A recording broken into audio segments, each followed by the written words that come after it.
Florinha, por favor. Sorria, já começou. Não tem ninguém entrando ainda. Pronto. O vídeo pausou. Gente, o vídeo pausou, o celular caiu, foi uma coisa.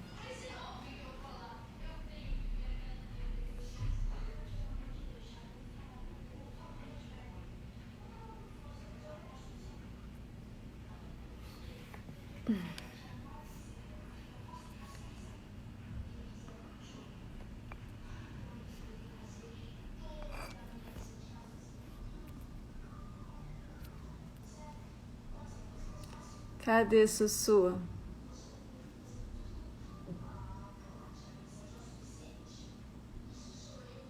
Cadê? Aqui, vou chamá-la. Adicionar. Agora vai, hein, gente. Vai dar certo, Daisy. Já deu. Parece que sim. Pronto. Só que tem que estar aparecendo não minha cara. Você não quer que apareça o seu rosto? Não, é porque eu não sei o que aconteceu aqui. Está aparecendo o computador, onde que eu estou sentada em frente. Ah, apareceu. Ai, que horror.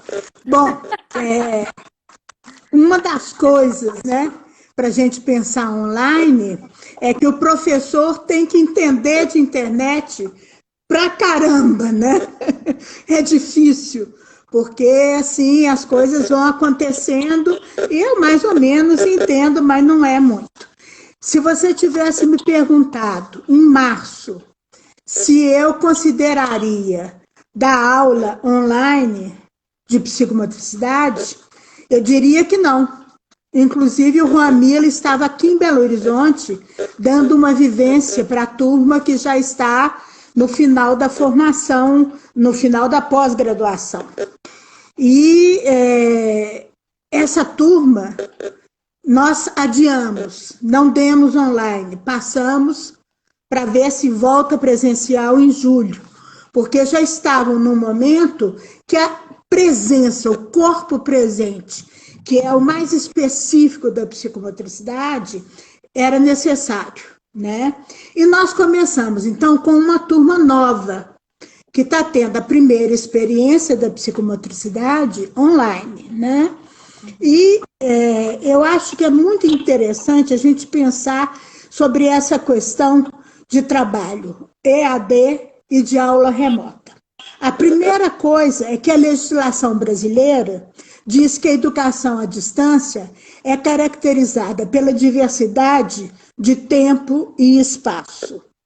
Por isso é que nós não éramos a favor a cursos de pós-graduação EAD, porque não havia uma inter-relação, né, entre o aluno e o professor.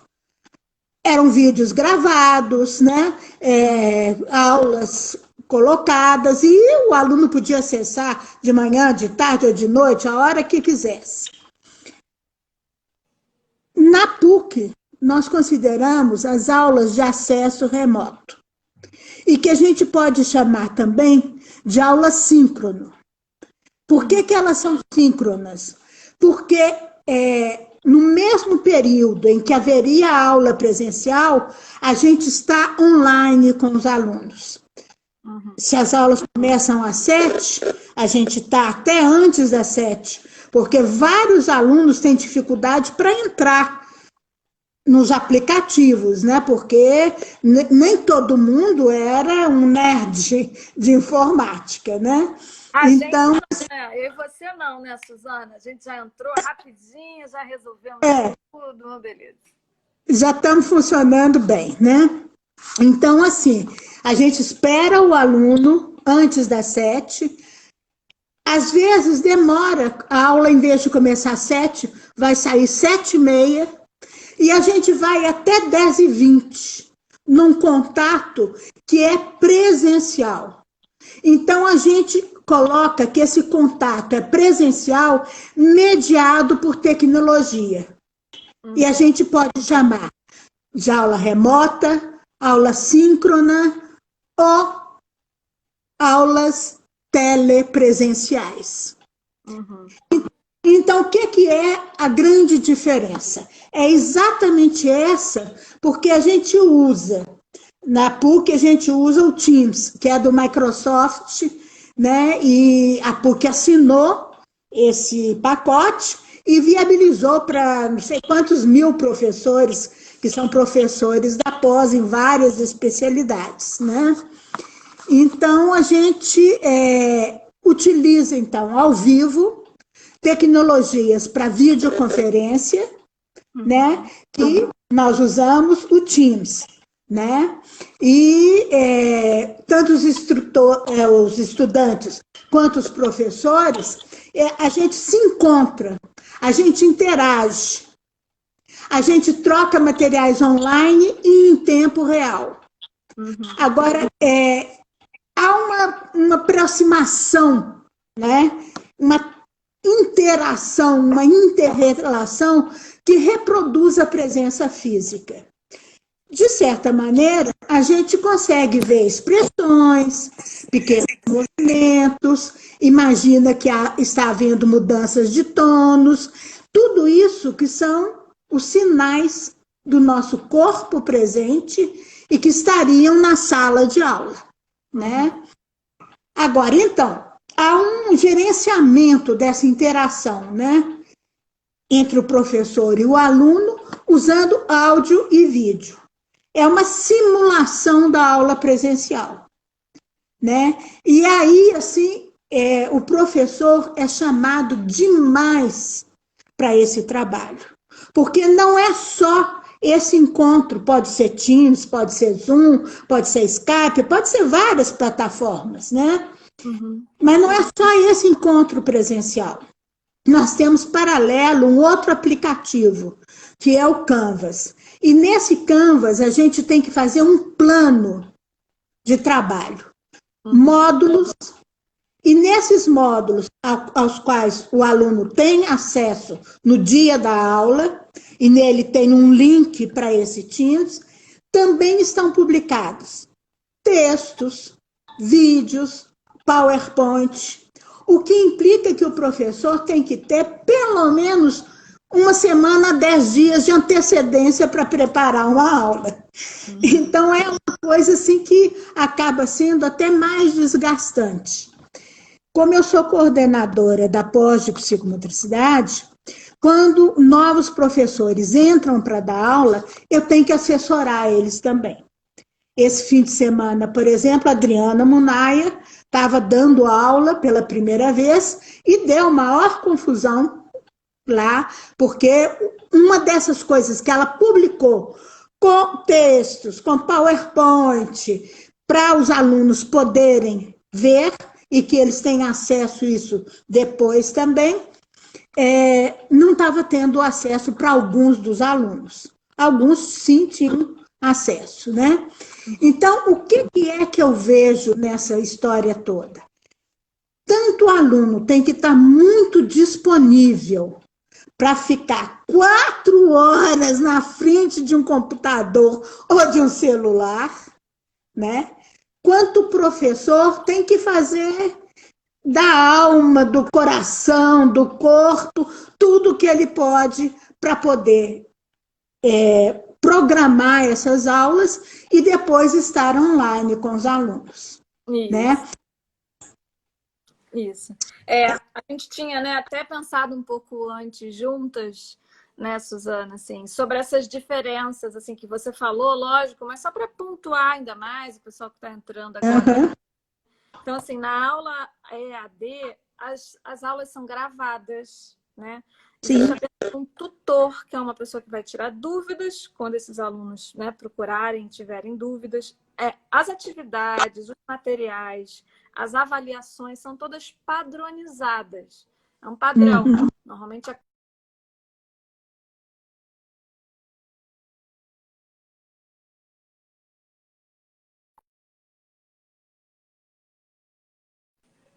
Voltamos? Travou um pouco. Tá, apareceu para mim que é baixa de internet. Engraçado, porque eu tô assim no melhor lugar da minha casa, então Eu estou do lado do roteador. do lado do roteador.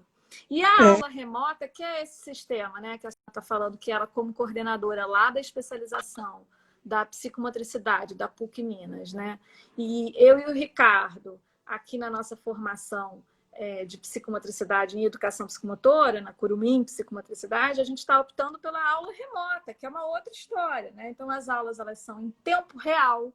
Eu estou ali, como a Suzana falou, eu estou vendo o aluno, é o olhar, é o tônus, é o sorriso, como as pessoas estão, né?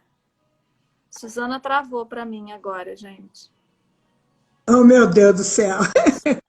Então, assim, as aulas elas são em tempo real. Existe uma interação com o professor. Eu não vou tirar dúvidas com o tutor. Não, eu vou interagir o tempo inteiro com o professor, né?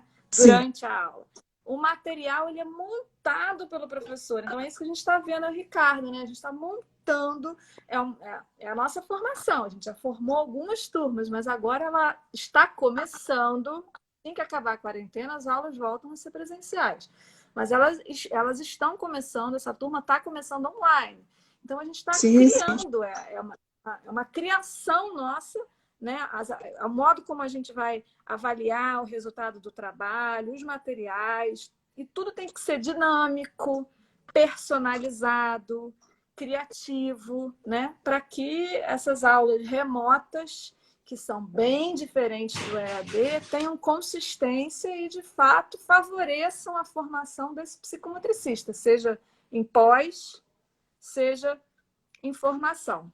E aí eu te pergunto, Suzana, vou pegar aqui uma citação que eu peguei lá do site da ABP, que diz assim, a ABP, está lá no nosso site. A ABP deixa claro que não apoiará nenhum curso de psicomotricidade que esteja comprometido com o ensino totalmente à distância, por entender que psicomotricidade não se ensina, se vive. O curso semipresencial, desde que preserve espaço para a vivência do corpo, será reconhecido por se compreender a importância atual do ensino à distância na vida estudantil. Então, a ABP ela já está se colocando lá no site de que totalmente à distância não é possível, né? Sim. Nem em tempos de coronavírus. Né? Tem que ter um pedaço presencial. Então, a pergunta que eu quero te colocar agora é essa. O que é possível ser online e o que terá que ser presencial? Na sua opinião. Na minha opinião, online, todas as matérias que têm um conteúdo mais teórico. Por exemplo, a gente pode falar, como nós começamos, com contribuições da psicogenética à psicomotricidade. Então, a gente pode falar de Piaget, de Vallon, de Vygotsky, e essa matéria fui eu que dei inicialmente para os alunos. E super ilustrada com vídeos que passavam os próprios Piaget, o Vallon, o Vygotsky, né? Passava a figurinha deles, a história de vida deles e a teoria deles. Né? E em cima desses vídeos, a gente estabelecia um diálogo. Né? Terminava um vídeo, aí os alunos faziam perguntas. Né? E eu respondia as perguntas deles. E para terminar, um PowerPoint fazendo um resumozinho, comparando cada um deles, né? Tanto o que o Piaget fala do desenvolvimento, o que o Vallon fala e o que o Vygotsky fala. Agora, nós já passamos, vai terminar na próxima fim de semana, as últimas horas de aula que eu vou ter, mas nós já entramos com desenvolvimento psicomotor e com o corpo e todo o aparato neurofisiológico. Isso também é possível ser online, né? Porque é uma questão muito teórica. Todos os dois professores, tanto a Adriana Munaya quanto o Rafael Magalhães, que é dessa parte mais neurológica, tem também essa história de ter muitos vídeos, muitas ilustrações, né? Não é só aquela coisa do fala, fala, fala, fala, fala, porque seria uma coisa muito cansativa. Você imagina 4 horas de falação, ninguém aguenta, né? Então, assim, eu acho que essa coisa mais dinâmica, né? Mais interativa. A gente pode até falar de interrelação, não é só uma interação, né? A gente assim tá ali com todas as coisas para apoiar um aluno, para apoiar o outro. Ah, e eu esqueci também, né? A Carol Salete falou de toda a parte da epistemologia da psicomotricidade. E a Carol é uma psicomotricista que tem um trabalho corporal, como dança também, que é maravilhoso, né? Busquem aqui no Instagram, Carol Salete, que vocês vão ver trabalhos lindos delas no ASA com as crianças e no EICAP com os adultos, né?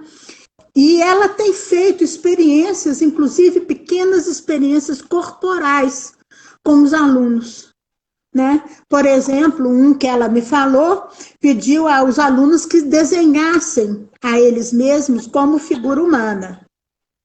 E depois, então, foi fazendo perguntas sobre o desenho, né? Mobilizou corporalmente a eles, e aí, emocionalmente, todos se envolveram.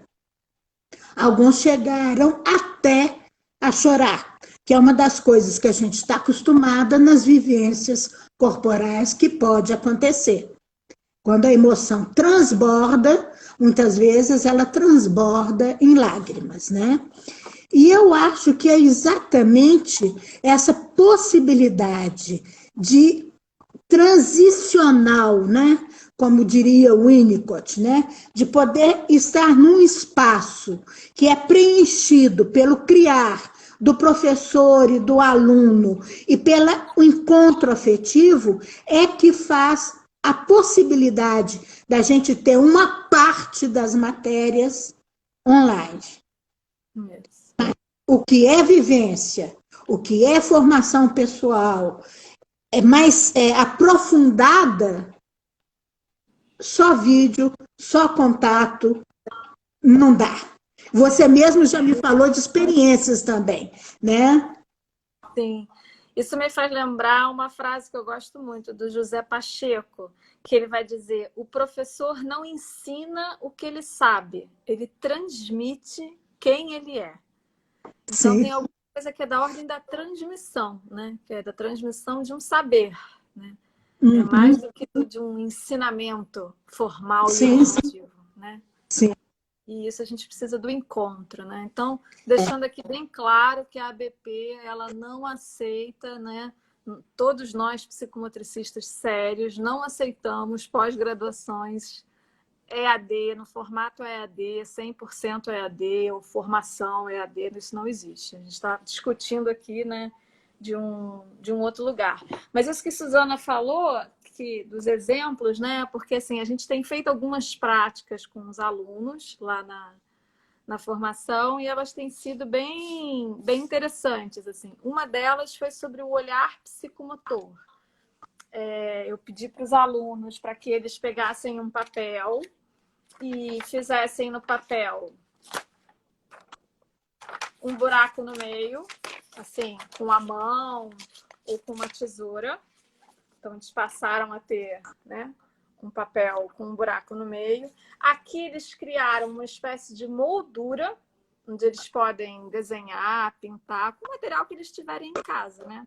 Se só tiver lápis, vai de lápis, se tiver tinta, enfim, vai da imaginação de cada um, recortar, colar, a partir do tema do olhar psicomotor. Então, assim, as transformações que o olhar psicomotor vai trazendo na vida de cada ser humano, né, a partir do contato, do início da formação com os aprendizados. E aí eles olhavam por aqui as coisas do mundo. Começavam a olhar as coisas da própria casa, que é um tema que está mexendo muito, né? Está todo mundo em casa, né? Trancafiado. Então, olhar as próprias coisas do seu universo em casa. Depois, olhar o seu próprio corpo através desse espaço, né? Partes do corpo começar a observar esses detalhes. E depois, em função dessa vivência, dessa prática, eles criaram uma poesia. Depois eu vou até ler a poesia deles no final, porque ficou muito bonito. Os grupos se reuniram, a gente fez grupos, né? Por WhatsApp, eles se reuniram e criaram uma poesia. Então, a gente vai criando formas de se trabalhar essa sensibilidade, né? Corporal, psicomotora. A gente fez uma outra prática também, porque acho que um dos cuidados que a gente tem que ter quando a gente trabalha com uma aula remota é da gente ir criando vínculo, inclusive, entre esses alunos, né? Sim, então, sim. Uma das práticas que a gente pensou lá na Curumim, né? Psicomotricidade, como que a gente vai criar vínculo? Essas pessoas, elas não se conheceram ainda, elas, né? Algumas já se conheciam antes, mas o grupo como um todo não se encontrou. Então, a gente criou uma prática de elogios. A gente pediu para que todo mundo elogiasse os outros através de WhatsApp. Mandasse WhatsApp individual com elogios um para o outro. E depois falassem sobre a repercussão disso na sua própria vida. E depois levassem esses elogios também para a sua casa, para as pessoas com quem mora, com quem habita. Né? Então, a gente fez uma outra prática psicomotora que também foi bastante interessante. Assim, eu senti que vários alunos se conectaram de uma forma diferente, se sensibilizaram. Então, a gente tem que ir construindo, né, Suzana? Eu acho que é isso que você está falando. Sim. Esse espaço transicional é um espaço criativo. A gente tem que se descobrir aí nessa nova modalidade. Né? E eu estava pensando, assim, dos exemplos que você citou, muito interessante, porque essa folha com um buraco no meio é utilizada na avaliação psicomotora para ver a lateralidade ocular. Então, a criança segura com as duas mãos e vai olhar pelo buraquinho. Se ela é destra, vai olhar com o olho direito. Então, uma coisa que é realmente esquematizada, estruturada para avaliação de lateralidade em relação ao eixo do corpo, ao esquema corporal. Vocês aproveitaram o mesmo tipo de situação para uma outra coisa, para ver o que está em redor, ver assim, pequenos detalhes, né, de cada coisa, da casa, das pessoas que podem estar por perto, de algum pet, né, e do próprio corpo. Então, é isso que é necessário a gente fazer, criar, né? E quando você fala dessa outra atividade dos elogios, dentro do curso de psicologia, uma das coisas que se faz é um sociograma, que é exatamente colocar na aula presencial cada uma das pessoas e dizendo como que ela se relaciona com cada um. E vocês fizeram através do WhatsApp a mesma coisa. Fizeram um sociograma da sala, né? Criaram uma possibilidade de se conhecerem, de criar vínculos, né? Então, isso é que eu acho que é importante.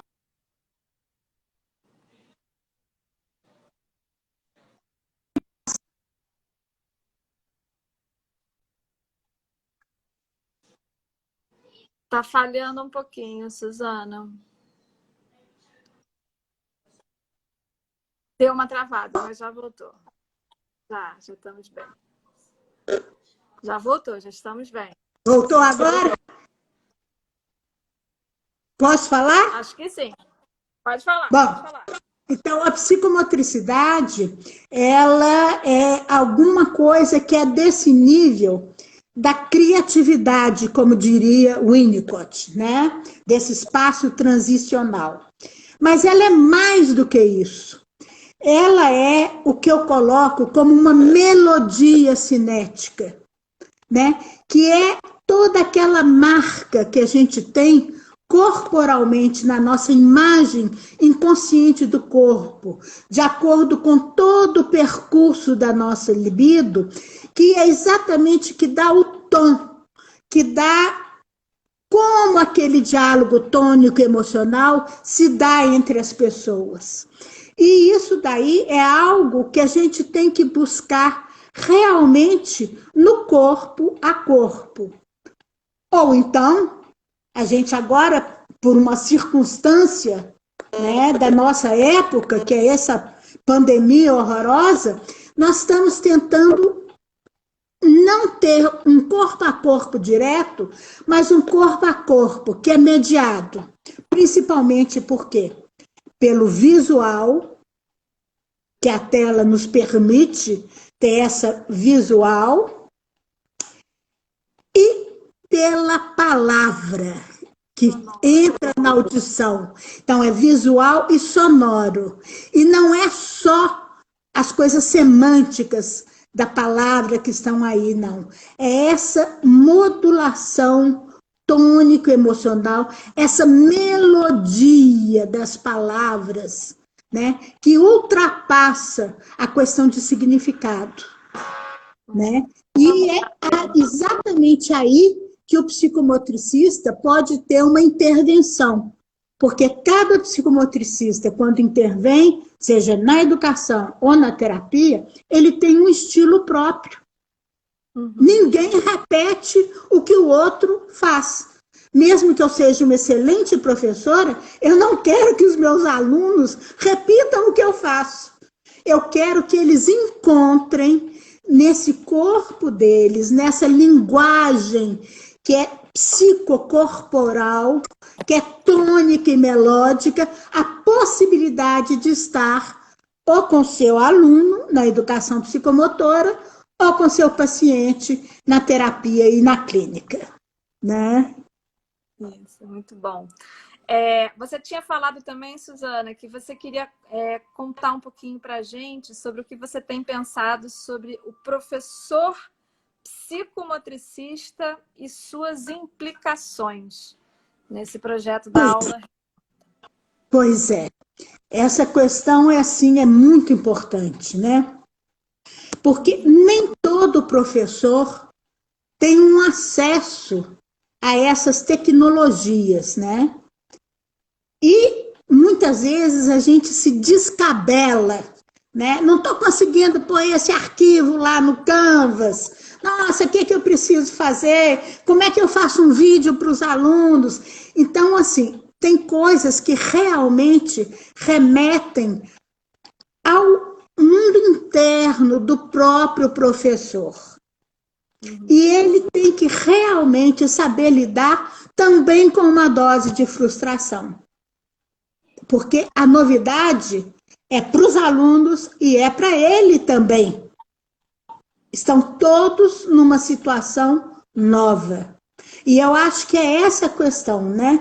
O psicomotricista, ele tem que ter essa possibilidade de ultrapassar, de fazer a travessia desses conflitos, dessas dificuldades, dessas frustrações, para poder estar online com os alunos.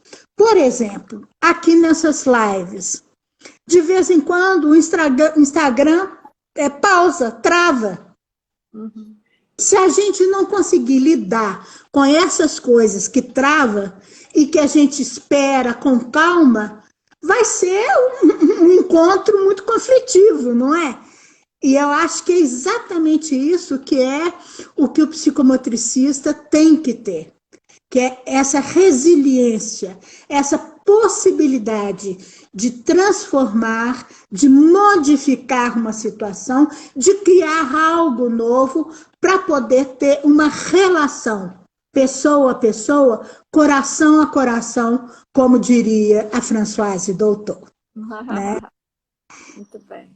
E a gente tem que ter assim, muitos cuidados, né?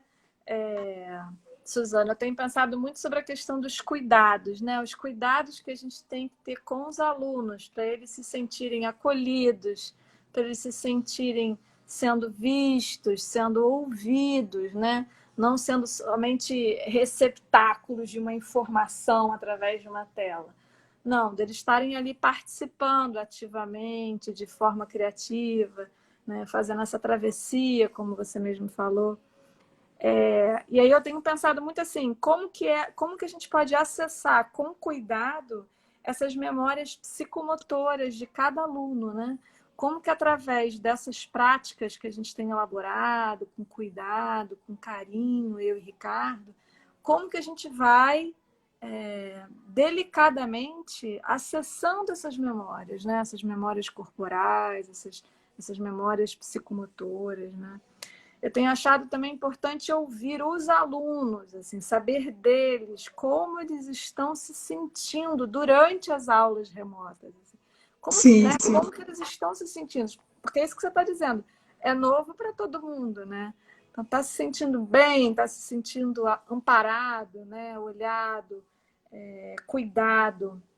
Então, da importância da gente cuidar dos alunos, da gente criar vínculo entre eles, né? Então, se você quiser agora falar um pouquinho sobre essas tarefas, né, que o psicomotricista tem que realizar para que a sua aula remota seja produtiva, né? Falar um pouco também desses cuidados, enfim. Olha, eu faço uma comparação com o atendimento na sala de psicomotricidade. A gente tem que ter uma primeira coisa que se chama contenção. A gente, por exemplo, uma sala de psicomotricidade não pode ter vidro de cima e embaixo numa janela. No meu consultório eu até tinha, mas chamei uma arquiteta que fez uma grade, um gradeamento maravilhoso na frente dessa janela e dentro, cheio de samambaia de planta. Ficou uma coisa muito bonita, mas era uma coisa para proteger. Porque as crianças jogavam bola, jogavam bambolé para cima, etc. Então, essa contenção, a mesma que a gente tem que ter numa sala, a gente tem que ter também online. Às vezes, a gente percebe uma carinha que está meio enrustida, né? Deixa eu dar um exemplo para vocês. Na turma de educação infantil, eu dei a matéria de psicomotricidade, é outra especialização, não é a especialização em psicomotricidade, mas eu dei a matéria de psicomotricidade, com 2 aulas presenciais. E nessas 2 aulas presenciais, eu fiz uma mobilização corporal com os alunos, né? Então, eles tiveram um pouquinho o gostinho do que é ver esse corpo falando, esse corpo presente. Quando nós passamos, então, e aí nesses 2 primeiros momentos, que tinha a parte teórica e a parte vivencial, muitas pessoas foram muito mobilizadas. Uma das pessoas, por exemplo, era uma freira, que era coordenadora de uma escola católica. E que realmente ela entrou de cabeça nas vivências e falou de coisas assim da infância dela. Né? Uma lembrança, por exemplo, de ter sido picada por uma cobra, como que isso era complicado. Né? Então, você vê assim, a gente desperta coisas muito importantes. Quando nós fomos para a coisa online, que aconteceu? Eu percebi um certo retraimento nessa freira. Porque aí, no online, ela estava no ambiente dela, com as outras freiras que transitavam por lá, né? Inclusive porque ela não tinha muito manejo dessa questão da informática, então tinha uma outra que ia lá e ajudava. Então, algo que era muito pessoal dela, e que ela tinha se aberto, acabou sendo um pouco recolhido. Né? E eu conversei com ela, né, sobre essa questão de estar online, de ser difícil. Fui conversando com todos, né? Como é que era uma história também, né? Às vezes, no meio de uma aula, parecia uma criança no colo de uma das alunas, né? Porque não tem jeito, né? Como é que ela vai se trancar num lugar e proibir das crianças chegarem, né? Aliás, né, eu sou coordenadora da especialização junto com a Érica Frois, né, que é doutora e que foi ex-aluna minha no primeiro na FUMEC, onde que a gente dava também psicomotricidade. Então, assim, a Érica tem dado 1000 aulas também, não só na especialização, como na graduação, né? De psicomotricidade, no curso de psicologia, no curso de educação física, né? E ela tem uma criança de 2 para 3 anos. Às vezes, no meio de uma aula, ela chega, mamãe, eu preciso disso. E às vezes é até um isso difícil. Vai me limpar. Né? Então, assim, como é que a gente acaba tendo essa coisa de estar no ambiente de casa, né? Como é que isso interfere nessa questão online? Como que o psicomotricista tem que estar atento para isso, para conter todas essas coisas que podem acontecer com ele mesmo ou podem acontecer com o aluno, como eu dei esse exemplo, né? Da diferença de estar lá numa sala específica, tendo uma vivência, tendo um trabalho teórico, e estar lá no colégio que ela trabalha, né, diante das outras feiras que transitam por lá, né, como seria também crianças transitando na família, né? Então, eu acho que a gente tem que ter muito cuidado para acolher isso tudo. E aí, o que eu considero importante? Quando eu vou fazer a avaliação, eu não vou fazer uma série de perguntas e respostas que nem nas coisas questionário das EAD, não. Eu vou fazer uma coisa pessoal. Então, assim, a avaliação da teoria que eu tenho dado é a seguinte: vocês vão escrever uma síntese sobre o que marcou vocês, sobre o que foi importante, o que vocês viram que era mais importante em tudo que vocês viram desses módulos que a gente teve um encontro. E a outra coisa, além dessa síntese da teoria, uma avaliação personalizada, né? Personalizadérrima, né? E mais pessoal ainda, porque além dessa avaliação, que eu daria uma nota, porque a universidade pede para dar uma nota, eu pedi a elas que se dessem uma nota, metade do valor da nota, de como que era a autoavaliação dela. Como que ela se empenhou, como que ela sentiu, como que ela produziu, como que ela interagiu nas aulas. Percebe? Então, juntando essa síntese pessoal mais a autoavaliação, é realmente completamente personalizada a avaliação, né? Não é nenhuma coisa de pergunta e resposta, questionário, ABCD, nada disso, né? É algo assim realmente pessoal, porque é algo que é dessa visão que a gente tem como psicomotricista, né? Dessa integração da pessoa como um todo, né? Porque, na frase que eu li, né? Porque psicomotricidade não se ensina, se vive. Exatamente. Possibilitar uma vivência psicomotora até na própria forma de se avaliar o aluno, né? Exatamente, exatamente. A própria avaliação psicomotora ser uma vivência psicomotora. Né? Exatamente, né? É algo desse espaço, eu não canso de repetir, transicional, se a gente pensa em Winnicott, que é da coração a coração, se a gente pensa na doutor, e é isso que permite uma formação, e não apenas uma informação. Porque nós não podemos esquecer que, pela lei, né, da profista, os cursos de pós-graduação estão formando psicomotricistas. Então, a gente não pode ser só um transmissor de teorias. A gente tem que ser um corpo vivido, mesmo que nesse momento esteja à distância, para poder exatamente formar aquele psicomotricista, né? Muito bem, Sussu.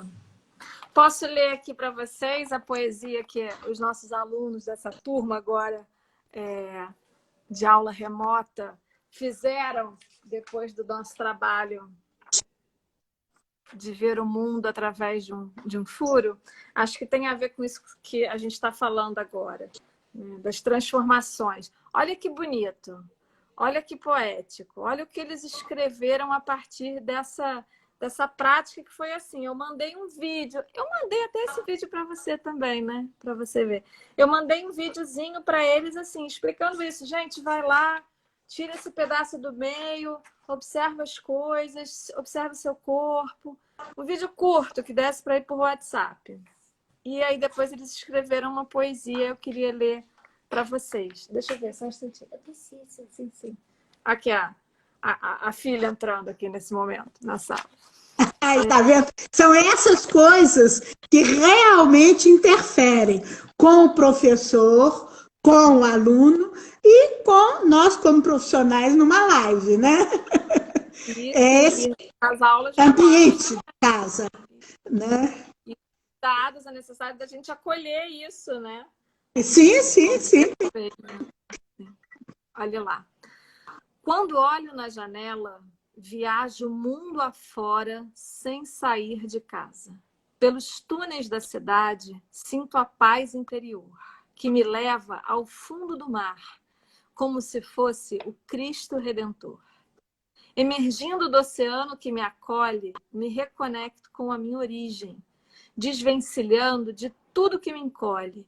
E assim, com um olhar mais puro e singular, construo no meu interior um novo lar. Olho com um olhar singular pela janela que me fez lembrar de quando era criança e podia explorar. Me conecto num mundo cheio de vida, cores e texturas, rico em detalhes. Essa viagem dentro da nossa existência nos conecta com a nossa natureza, família e essência. O olhar, olho para o mesmo lugar, vejo o que nunca vi. Talvez fosse falta de me atentar, ou talvez eu nunca quis sentir. Através de um espelho, observo os meus olhos. Me pergunto como não os tinha observado antes. Por meio da cor, do tamanho e dos detalhes, vejo coisas fantásticas. De repente, parei e olhei um inseto, mas ainda não sei o que é ao certo. Sempre o vi como um inimigo. Hoje eu acho que eu realmente o enxerguei. Percebi que ele tinha medo de mim. Vi suas asas, seus olhos, suas pernas. Percebi que de alguma forma ele não era tão diferente de mim assim. De tudo que eu vi, enxerguei vida, mesmo naquelas coisas que não a têm, pois elas podem até não ter, mas são elas que me fazem viver. Me vi a ti e voltei a me ver. Senti uma imensa calma. Abri uma linda janela e através dela vi a minha alma. Pela janela de casa, eu vejo um perigo invisível. Não estamos mais protegidos pela grade e portão. Nossa casa virou nosso mundo e também nossa prisão. Pela janela da alma, cada um tem sua sensação. Mais um dia ou menos um dia. Fico aqui a minha reflexão.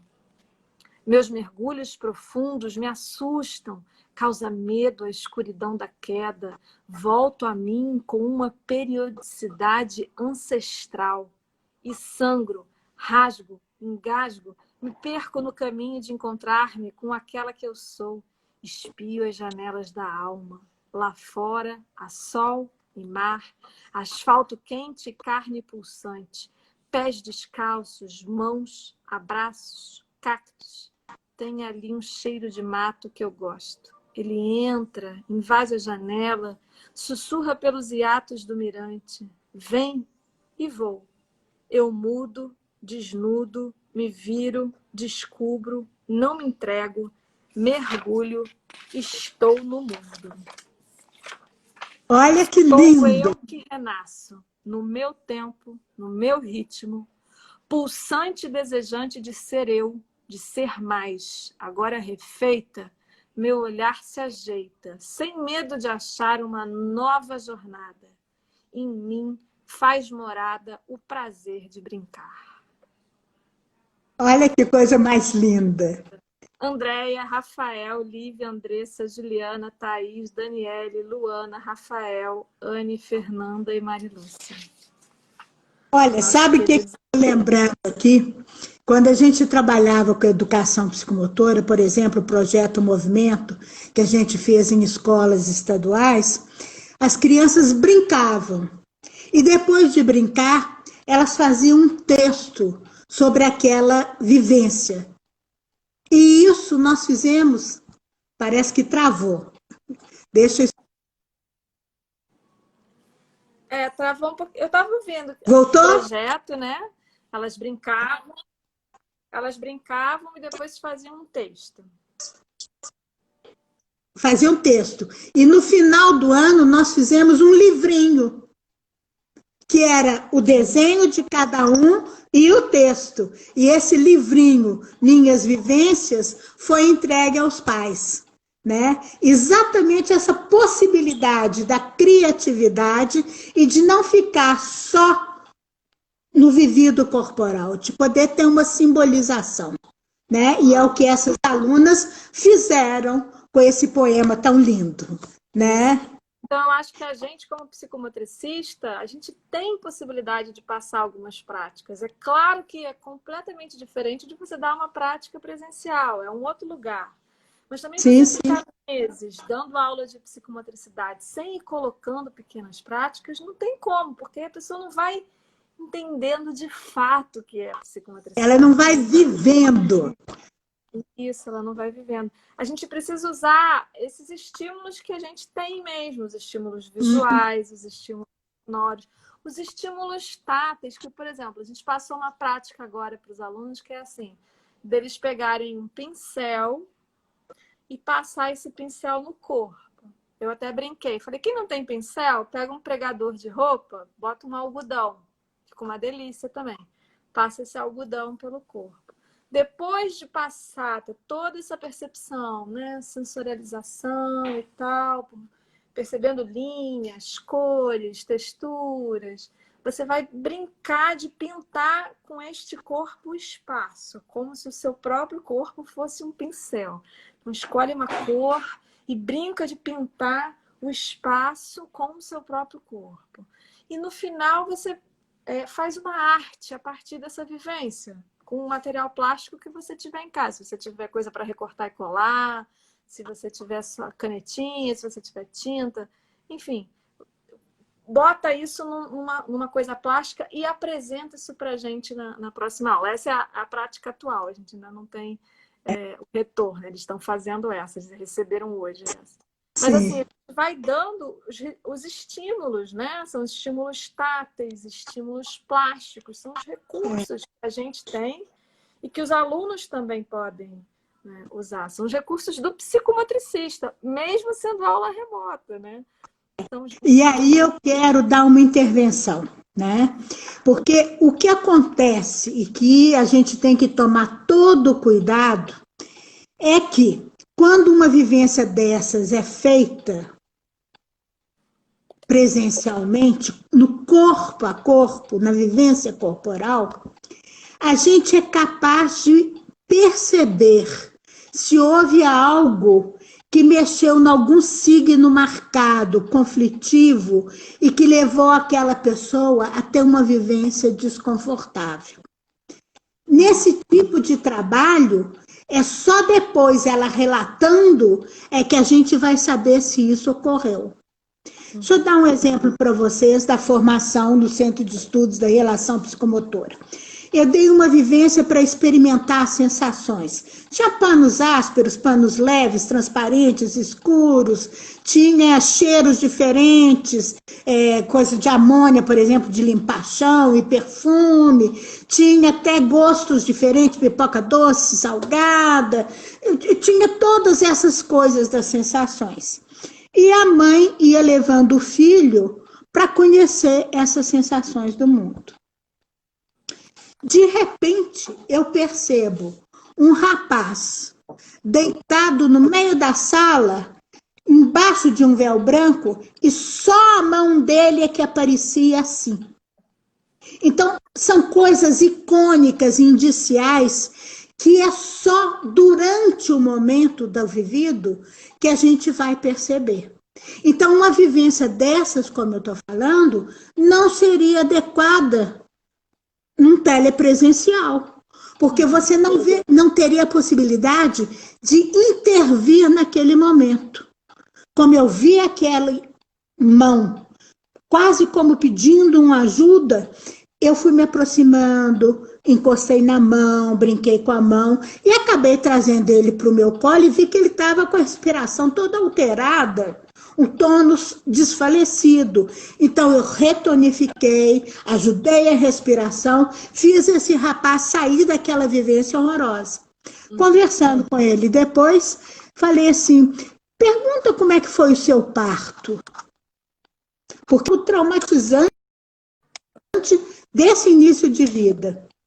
E ele falou que a mãe contou para ele que ele teve uma circular de cordão, que perdeu a respiração e que realmente foi uma luta para sobreviver. Uhum. Então, isso a gente pode ver presencialmente. À distância, se acontecer alguma coisa desses signos marcados com conflitos, a gente só vai poder intervir depois. Por isso é que as vivências têm que ser muito leves, muito sutis, muito cuidadosas, porque podem desencadear toda essa imagem inconsciente do corpo numa vivência que a gente não vai poder ter a contenção adequada, que é a contenção do psicomotricista presencialmente. Né? Então, isso é um cuidado. Faz parte dos cuidados, né, que a gente estava falando. Sim. São fundamentais para as aulas remotas. Né? Sim. As práticas psicomotoras sejam mais da ordem do artístico, né? Da leveza, do sutil, né? Dos pequenos detalhes, né? Isso. Acho que é isso, Suzana, das coisas que eu tinha separado para a gente falar. Uhum. É isso. Uma coisa que eu tenho reparado também é que o regime remoto ele demanda um pouco mais de disciplina, né? Sim. Por parte tanto dos professores quanto dos alunos. Sim, né?